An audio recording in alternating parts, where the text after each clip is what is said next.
तो दोस्तों राम राम, सुबह की और बहुत ही अच्छी सी खुशखबरी है हमारे बीएलओ लोगों के लिए। तो कहने का मतलब है उत्तर प्रदेश में बीएलओ को अब दुगना मानदेय मिलेगा। कहने का मतलब है कि अभी तक तो जो मानदेय बीएलओ को मिल रहा था, तो ये खबर आर्टिकल निकल के आया है, अभी 27 नवंबर 2025 को निकला है। लखनऊ प्रमुख संवाददाता मतदाता के सूची के विशेष प्रांगण पुनरीक्षण SIR के कार्य में लगे बीएलओ का मानदेय दुगना होगा। उन्हें अब हर महीने 500 रुपये मानदेय दिया जाता है।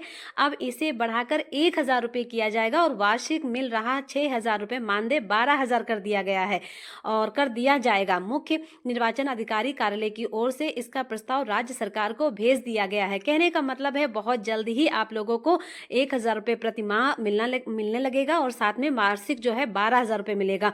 और साथ में बता दें कि यूपी में कुल 1,62,00,000 बीएलओ पुनरीक्षण के कार्य में लगाए गए हैं। ऐसे में अब इन्हें ज्यादा मानदेय देकर प्रोत्साहित किया जाएगा, जिससे कि SIR के कार्य में और मेहनत के साथ किया जा सके। कहने का मतलब है SIR का विशेष भत्ता चल रहा है और विशेष भत्ता बढ़ गया है। कहने का मतलब बहुत ही जल्द ही आप लोगों की खुशखबरी मिलने वाली, क्योंकि भाई जब प्रस्ताव हमारी निर्वाचन अधिकारी कार्यालय की तरफ से राज्य सरकार को चला गया है, तो सीधी सी बात है बहुत जल्द ही आप लोगों को ये खबर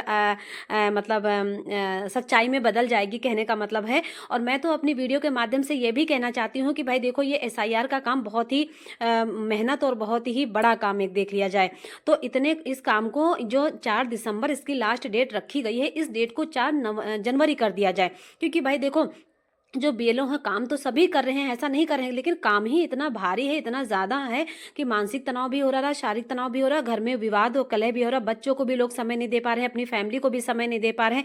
तो कहीं ना कहीं ये विवाद हो रहा है, विरोध हो रहा है, कहीं ना कहीं एक अत्याचार की तरह बीएलओ के ऊपर हो रहा है।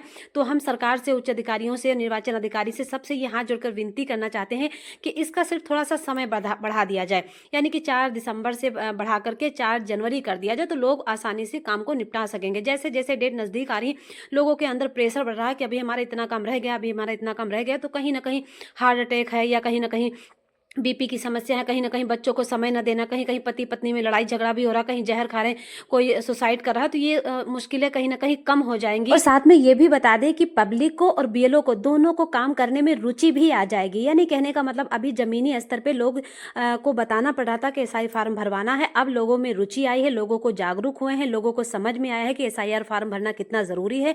लोग अब SIR फार्म को ढूंढ रहे हैं, बीएलओ को ढूंढ रहे हैं, पता कर रहे हैं, जल्दी से जल्दी फोटो और आधार ढूंढ ढांड के जमा भी करने में रुचि आ रही। तो कहीं ना कहीं लोगों को पब्लिक बेस पे जब भी कोई काम होता है, तो लोग जब तक समझते नहीं है तब तक उस काम में आप रुचि पब्लिक लेती ही नहीं। आप चाहे जितना पीछे पड़ जाओ, ना कोई काम करने के लिए तैयार होगा। जब लोगों को लगेगा कि नहीं, हमारा नुकसान होगा, इससे कहीं ना कहीं हमारा हानि होगी, तब लोग ज्यादा भारी संख्या में काम करवाने लगते हैं।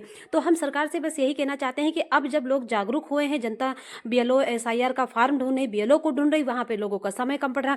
बीएलओ के अंदर भी एक मनसा रही कि भाई 4 दिसंबर लास्ट डेट, जल्दी डेट आ रही है और हमारे इतना काम हुआ, इतना नहीं हुआ, कहीं ना कहीं प्रेशर, कहीं ना कहीं दबाव बन रहा, कहीं ना कहीं मानसिक तनाव बढ़ रहा है। तो कहीं ना कहीं बहुत ही अच्छी सी खुशखबरी है कि हमारे बीएलओ के लिए 500 रुपये जो प्रति माह दिया जा रहा था, अब 1000 रुपये प्रति माह मिलेगा और जो साल का 6000 रुपये है वहीं पर 12000 रुपये मिलेगा। तो बहुत अच्छी सी खुशखबरी है हमारे सभी बीएलओ को। और मैं सभी बीएलओ से कहना चाहती हूँ कि भाइयों, बहनों, भाभियों, चाचियों और दीदी लोग, आप लोग बिल्कुल मानसिक तनाव ना लीजिए, प्रेशर में मत रहिए, आराम से काम करिए। कुछ भी आपको हो जाएगा तो आपके परिवार को, आपके बच्चे को, आपके घर वालों को आपकी बहुत ज़रूरत है। कोई देखने वाला नहीं है, काम करिए, बस हंसते हंसते करिए, मुस्कुराते मुस्कुराते करिए। जितना भी कष्ट है, कष्ट बस वो चीज़ ना चिंता में मत लीजिए, टेंशन में मत लीजिए, वरना कुछ भी हो सकता है। क्योंकि आज की जनरेशन में ज़रा सा भी मानसिक तनाव बढ़ने से ब्रेन अटैक आता है, और ज़रा सा भी ज़्यादा दवा पड़ने से BP बढ़ने लगता है, घटने लगता है, कहीं ना कहीं अन्य बीमारियां जन्म होने लगती हैं। तो मैं सभी दीदी भाई बहनों से कहना चाहती हूँ कि हंसते हंसते काम करिए। कोई दादी चाची हैं, उनसे हंस दीजिए, बोल दीजिए, तो जो आपके अंदर की भड़ास है, टेंशन है, वो कहीं कम पड़ जाएगी। गाते गाते, नाचते नाचते, मुस्कुराते मुस्कुराते बीएलओ का काम करिए, वरना कुछ भी आपको हो सकता है। क्योंकि बहुत ज़्यादा SIR का तनाव है, बहुत ज़्यादा प्रेशर है, उच्च अधिकारियों का काम भी बहुत बड़ा है। ये तो मैं कह सकती हूँ सच्चाई के साथ, SIR का काम बहुत कठिन है और सरकार को इसका समय भी देना चाहिए। सरकार ने समय बहुत ही कम दिया है। अब लोग जनता जो है जाग गई है। अब जो लोग एसआईआर फार्म को ढूंढ रहे हैं, बीएलओ को ढूंढ रहे हैं। मुझसे लोग पूछते हैं, मैं एक स्वयं आंगनबाड़ी कार्यकर्ती हूँ, मुझसे लोग पूछते हैं दीदी बीएलओ कहाँ है, दीदी एसआईआर फार्म कहाँ है, मुझे भरवाना है, नहीं तो हम देश निकाला। लोगों के मन में एक वहम आ गई है, लोगों की एक अफवाह फैलने लगी है कि हाँ, आप अगर एसआई फार्म नहीं भरोगे तो आपको देश निकाल दिया जाएगा, आप यहाँ की नागरिकता नहीं आपको मिलेगी, आप यहाँ के नहीं हो, आपको यहाँ कोई चीज़ें नहीं मिलेंगी। तो लोगों को ये भी एक सोच हो गई है कि नहीं, हमें हर हाल में बीएलओ का एसआईआर फार्म भरवाना है। अब हिंदू मुस्लिम सिख ईसाई जितने भी जाति हैं सभी भरवाना शुरू कर दे। पहले तो लोग कहते थे अरे छोड़ो, क्या पता घर की कोई चीज़ें चली जाए, क्या पता सरकार क्या लेना चाह रही है हमारे हमसे और हमारा रिकॉर्ड और हमारे घर की चीज़ें।